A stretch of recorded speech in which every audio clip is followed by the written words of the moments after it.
It's the old Abbey in Donegal town. It's changed a lot.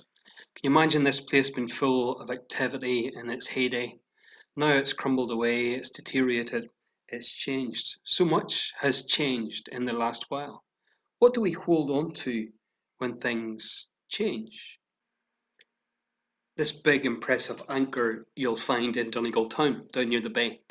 It was taken from a ship in the 1700s, a French frigate. There's some of the story on display. But it's the size of it, the huge chain, the weight of the anchor. Such an impressive thing. And it reminds us of a passage in Hebrews that I want you to think about for a moment. Hebrews 6, verse 19-20. We have this hope as an anchor for the soul, firm and secure. It enters the inner sanctuary behind the curtain, where Jesus, who went before us, has entered on our behalf.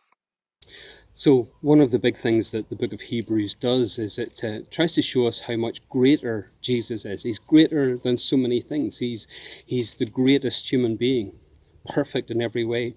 He's greater than the angels. He's greater than Moses. He's greater than the high priest. He makes a greater sacrifice because it's the perfect sacrifice.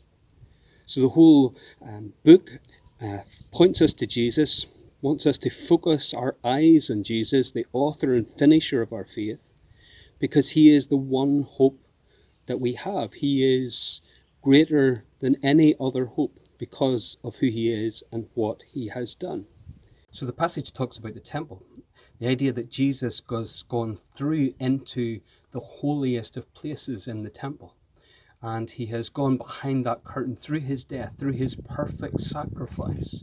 He has gone to be in the presence, the fullness of God. And he's opened that way for us. And so the idea is that he has gone there and he has placed an anchor there in the presence of God. An anchor for the soul, an anchor that we can hold on to. And don't we so need something solid to hang on to?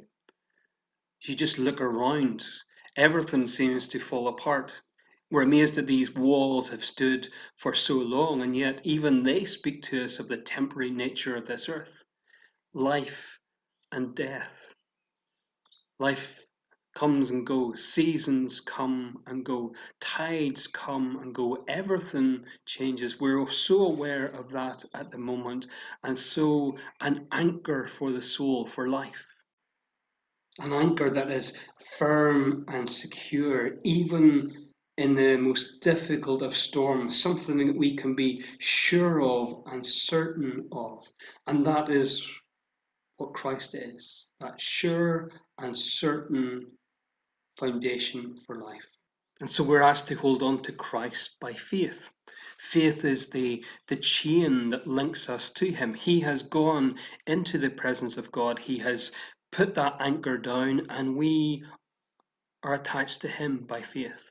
We trust in him. He is the anchor that keeps our soul steadfast and safe and secure in the midst of all turmoil, in the midst of all life and death. Jesus Christ, the Son of God, became one of us, was tempted in every way just like us, but yet was without sin. Then he laid down his life for our sin, and he conquered the grave, rose on the third day. He is ascended, seated on the throne of heaven. He has gone through the curtain, gone through death, gone through into the presence and fullness of life. He is our anchor, the one solid hope we have in this life and for all of eternity.